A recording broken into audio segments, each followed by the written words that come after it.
What's up, guys? Matt Brown here, FullLines.com. Let's talk a little Thursday night football. Panthers at the Bears. Yeah, as always, everything we do absolutely free. So go ahead, hit that subscribe button down below. Give us a thumbs up. Let us know in that comment section how you are going to play this banger of a game. Sure. You know what? I'm going to give you credit for even tuning into this video, because if you're watching this thing, then you have an interest in betting a game that a lot of people are going to choose not to bet. Panthers and the Bears, two of the bottom-ranked, power-ranked teams in the NFL. Unfortunately, we're not going to get the best version of the Bears either in this one. While Justin Fields was rumored to be back in this game, it is not. It's going to be Tyson Bagent yet again, and because of that, here's where we sit at 3.5 in favor of the Bears over the Panthers. 38.5 is the total. This thing had moved out to 4.5 even for a little bit when it looked like Justin Fields was going to be coming back. Not going to be the case.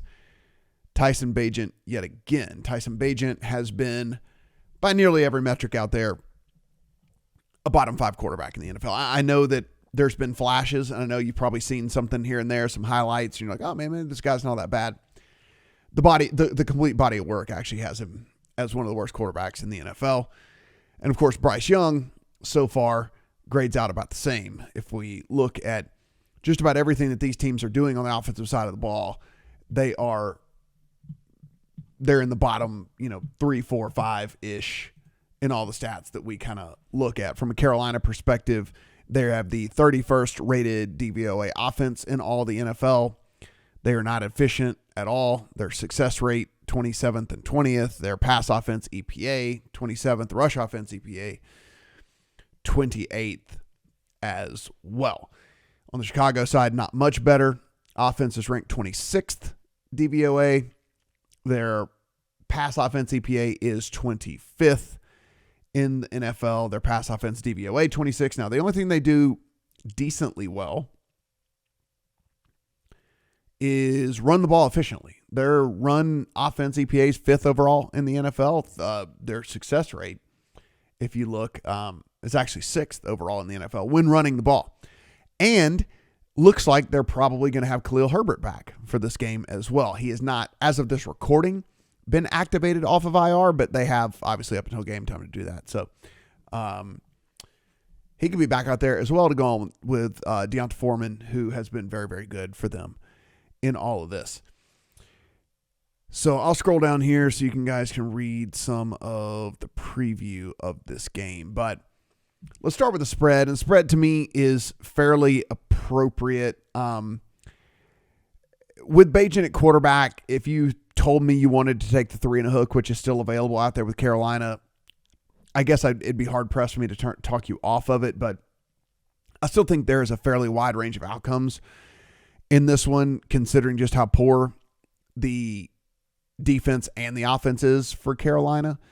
At least Chicago does do one thing well, which is run the ball. And so if they were to be able to find themselves with even a touchdown lead, could they just kind of run the ball down Carolina's throat and salt away the clock? That would be my concern in coming in on the Carolina side. I mean, the question you're probably asking is Chicago good enough to be a more than a field goal favorite over anybody? And that's up for debate for sure. But I think the Panthers most likely, if you are doing your power ratings at home, I mean, probably 31st, right? I mean, it's probably only the Giants that you have rated below them.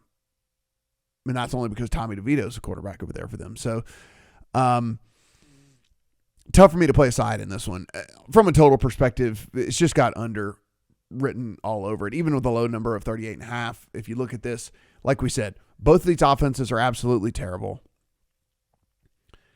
And if the Chicago Bears do one thing well, it's run the ball. And so, as we know, teams that can get a lead, run the ball efficiently, salt the clock away, better for our under totals as well. And so if you would expect with Tyson Bagent under center, they're not just going to let him whip the ball all around, right? I mean, it seems like the game state would have to be in a very, very negative for them to just cut Bagent loose in this thing. So,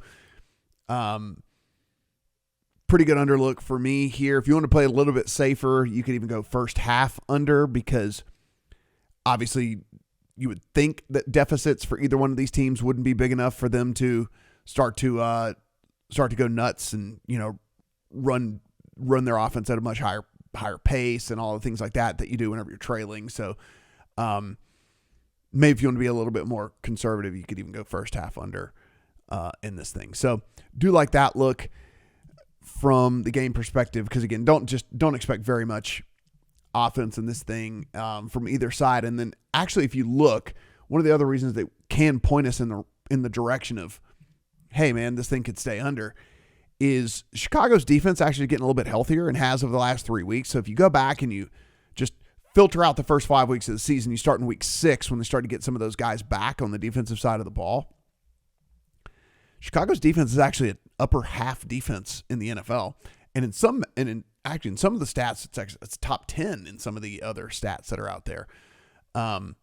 Obviously small sample size, but it is, in my opinion, directly correlated to them getting more healthy on the defensive side of the ball as well. So don't want to jump to too many conclusions with that, because like I said, we're only working with about a 3-week sample size in there. I guess 4, 6, 7, 8, 9. 4-week sample size, but again, it's something that I do believe we can kind of draw a line to, which was they started to get some of these guys back on the defensive side of the ball that have been injured all season long. From a prop perspective in this one, I want to show Bryce Young. So, and the reason I want to bring up Bryce Young is this team's bad, and bad teams get behind, and bad teams have to throw the ball. And if you look at Bryce Young overall and what this team, like if you look at what this team, Carolina, does well on the offensive side of the ball, I mean, it just quite literally nothing at all. So, but they're specifically terrible at running the ball as well. Like they're just really, really bad at running the ball. And if you look at Chicago's defense, right? Chicago's rush defense is actually really good against the run. They're poor, very, very poor against the pass. Their pass defense EPA 31st, pass defensive success rate 30th. But on the rush side of that, it's 3rd and 4th, respectively. Their DVOA is the 7th overall rush defense in the NFL. So Carolina can continue to run the ball very poorly if they want to, or they can do what they've really kind of chosen to do, which is have Bryce Young throw a lot. Now, it hasn't worked out for them, and they're not doing anything with it, but they hadn't stopped him from throwing. So if we take a look at this, I want to go to Bryce Young's statistics. So this is just over at Football Reference. You can see this is the game log so far. 38 attempts, 33 attempts, 32 attempts, 41, 38, 31, and 39 attempts in this game. Now, notice that was the game in here, 31, in which it was a very close, kind of ugly game against Houston that was really tightly contested. But you see, most of these were not, and then that's where we're getting all these pass attempts. Well, come down here, it's a Chicago defense, like we just said. They're 7th DVOA against the run. They're 3rd rush defense EPA. They are 4th rush defense success rate. So why would Carolina just continue to run the ball into the center of the line for a yard and a half every time? They're probably just going to have to resort to throwing Bryce Young all over the place again, which again probably is not efficient, hasn't been working, but at least when it does work, it's more efficient than just running for 1 and 2 yards at a time. So we've got an over 31 and a half, over 32 and a half over here. And as we said, he has only not reached this threshold one time, and that would be by one pass. And that was in this very tightly contested game here. Against Houston, in which, again, they won that one. They've lost all these other ones. So he's had to throw more. So let's just go with him sticking to what has happened the majority of the season so far, which is them getting behind and having to throw the ball all over the place. And Chicago's defense actually lends to them actually having to do that a little bit more. So that's where we go with that one, guys. Obviously, the preview here under the NFL tab, Thursday Night Football, you can take a look at that. And if you want to take a look at just the rest of the stuff for the NFL, just click on the NFL tab overall. And you can see just tons and tons of stuff here from betting perspective, all the different places you can go.